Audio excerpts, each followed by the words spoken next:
Hi, I'm Gregory with JCACounseling.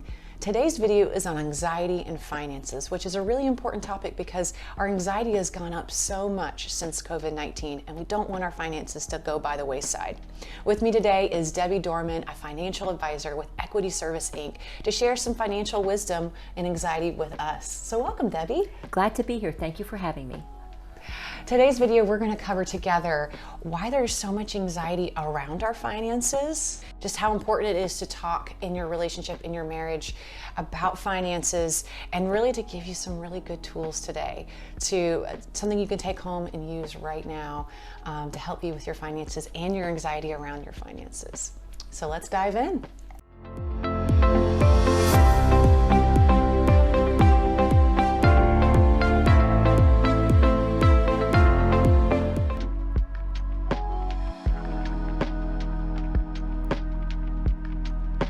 Erica, I'm sure you have many examples in your practice counseling people of anxiety and how it manifests. Absolutely. I work with couples, so I see this all the time. Anxiety basically is an alarm system that goes off anytime we perceive a threat around us. And when you really think about what finances is, it's the foundation to everything. We'll be able to pay our mortgage. We'll be able to provide food for my family.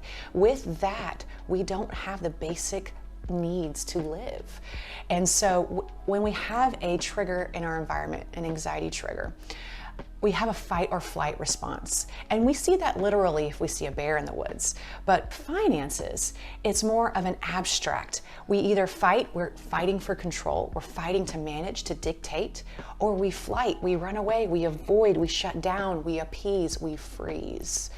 All of these responses can lead to a vicious feedback loop that creates challenges in the marriage because you're relating to finances differently. You're communicating, you're thinking about your finances differently. And over time, that can turn into more stress, more disappointment, more bitterness, which triggers more stress and anxiety. So you can kind of see how this becomes its own feedback loop where as we're reacting to try to manage our stress, it's actually causing more problems over time. Absolutely. And by avoiding talking about it, it's like being ill or not feeling well and not going to the doctor because you're afraid to hear the answer. It's the same thing with finances. Absolutely, absolutely. And I think a true key is learning how to slow down, feel what you're feeling, and manage the anxiety around your finances together. I think that's a true key, and that's something we talk about a lot in counseling.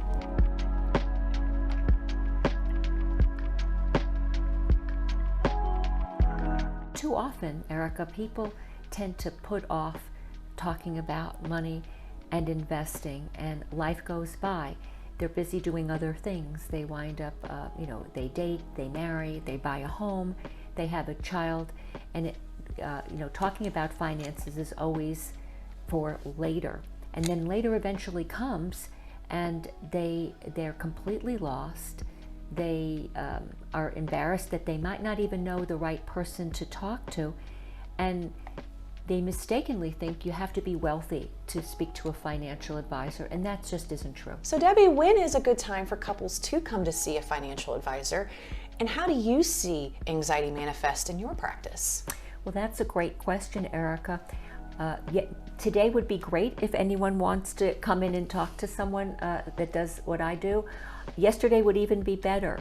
But what I have found in my many years of being in practice is that people always think they'll deal with their finances and their investing life later. But life goes by. They get married, they have a baby, they buy a house, and they keep pushing later on, and they get to a point where they're thinking, gosh, we've really neglected this. They're overwhelmed. They're embarrassed that they may not know who to see, and they mistakenly think that they need to be wealthy in order to see a financial advisor. That's simply not true. Mm-hmm. And so when you're dealing with anxiety, or when you see anxiety, what does it look like when you see either a couple or an individual? Most of the time, depending on what life stage they're in, it's going to vary. If they are young, they generally think they have time. If they're older and within a few years of retirement, they're worried, no matter how much amount of money they may have saved, will it be enough and will they outlive their money? Oh, absolutely. I see that a lot of fear around that at different stages, whether it's first getting together and figuring out how to do their finances together, or the later stages, how are we going to pay for college? Can we retire? What does our future hold? Oh yeah, I see that a lot too in my practice as well.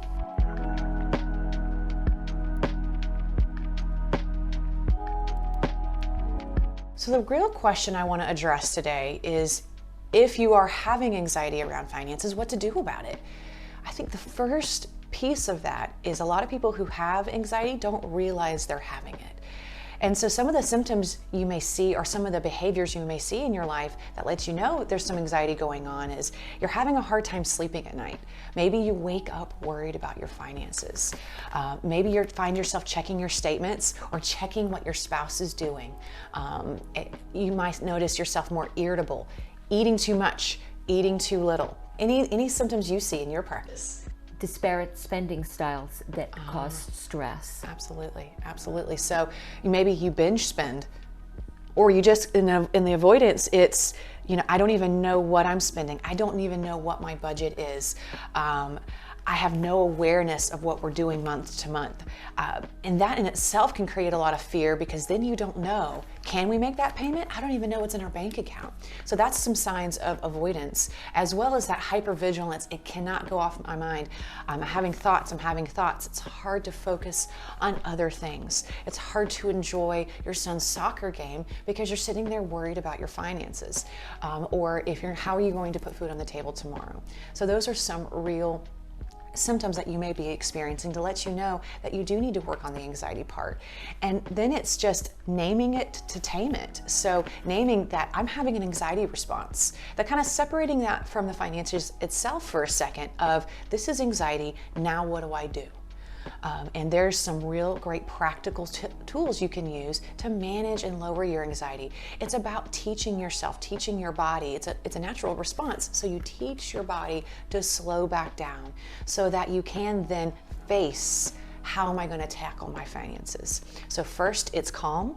First, it's regulate the emotion, regulate the anxiety in the moment. You're gonna have to do this every time. It's not something you do once, you know it, and then you just get to kind of coast the rest of your life. Every single time you face your finances, you're probably gonna have to take a deep breath and then jump into it. And then it's really educating yourself on how to manage your finances and what to do.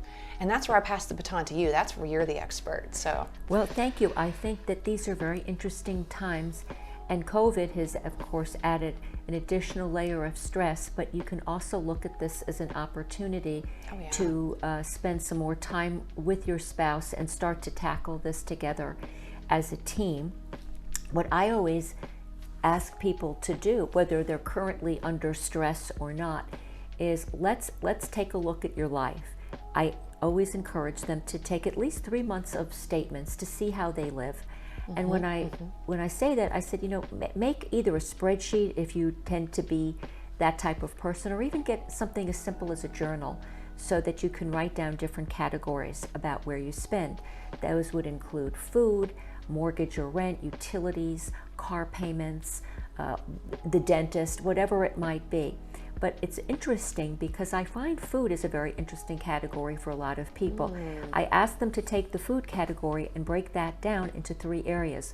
Groceries you buy and eat at home and prepare in your own kitchen, fast food, and also fine dining. And I also want you not to forget about that $4 cup of Starbucks coffee. Yep. If you do that 5 days a week, that's about $2,000 a year. Wow. So people are not aware of that, but put that all together, and that should only take a few hours. And once you do that, look at this with a discerning eye and start to determine what's a need and what is a want. That's hard. So that's a hard thing because we get used to just swiping a card or paying for something and not really thinking about it. So can you cut down on dining out? Can you pack your lunch when you go to work 4 days a week? Do you need the most expensive cable package? can you keep your vehicle for 10 years instead of continuing to trade it out? And when decide on this as a couple, you're going to feel like you have more control because you're working together as a team. And another very important part is then make an appointment with a financial advisor. They are not transactionally oriented. Their goal is to help develop a long-term trusted advisory relationship. They will help you today and they will help you invest for your future. And the best news about this is that you're doing it together and you feel like you're working toward a common goal. That's something we talk about a lot in counseling, is having a shared dream. And I can think about someone I was talking to last week about this, they had a lot of fear and anxiety about combining their finances, they're newlyweds. And it's about, if we can't talk about this is like the foundation, like I was talking about before, then what else are we not going to be able to talk about? If we are not on the same page with how we're spending our money, if we're not on the same page with how we're saving our money, what we're planning for, then we don't have a shared sense of a dream together of what our future is together. And so really, I think that's a symptom of a bigger problem. I think you are so right, and you mentioned something very, very important. Most women will spend more time planning their wedding than they will sitting with their future spouse to determine whether they're on the same page with financial goals. What are and their financial values, we said it at the same time. There you go. Everyone has different perception of what finances are and values around them that they want to honor and respect. Are we on the same page around that? Premarital counseling is a great solution for that, because there's actually something called Prepare and Enrich that offers a ton of questions that allows you to kind of unpack what are we on the same page about and what are we not on the same page about, and a whole section of that is the finances. It's so important. I encourage anyone who's considering marriage to start talking about their finances, and I don't mean one conversation. I'm talking an ongoing dialogue.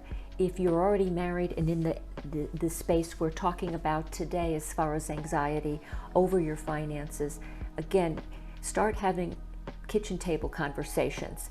Carve out twice a month for the first few months to talk and check in with one another, go over the budget, the plan that you have, and then once you get a rhythm, still keep that on your calendar. With even that once a rhythm, month. it almost becomes more of a natural. We naturally talk about finances casually. And so it's always as kind of a beaten drum of our life. And that really is how you tackle the anxiety around it, is that it becomes normalized. It becomes a part of our life, because guess what? Your finances are a part of your life. And it's not this taboo, oh no, tonight we're talking about the finances, almost anticipating the fight, or I'm gonna get in trouble for buying that purse last week. We're talking about it on an ongoing basis, so it's not this monster hiding in the closet. And I think you're right, and I encourage people. It's always exciting for me to see an individual or couple's growth as they go down a new path. And I so appreciate your having me here today. If anyone would like to call me. So how you can reach Debbie is, we'll have a link below to her website, as well as all of her contact information, so that you can see that there and get a hold of her and see all the services she offers. And if this topic it's just listening to us talk about it is extremely anxiety provoking, you're not alone. This is a really tough topic. This is what splits up most marriages, is communication around finances and the stress that finances cause. And so feel free to reach out to us just to ask questions, what to expect, and we can see how we can help you as well. Kind of tackle this, manage this, and so that you feel free. I love the term financial freedom, and it's not about being rich. It's not about having a high dollar job, classy job. It's about managing your finances, because they behave if you manage them. But you have to be able to tackle the anxiety around it to get to that point. Well, thank you so much for joining us today. It's been a pleasure.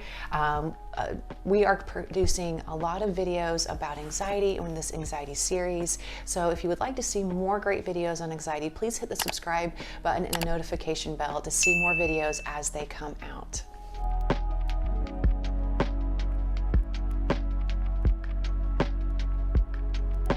So Debbie, how are you? So Debbie, how do you see? No. So Debbie, so when is okay? Hello. Wait, what do we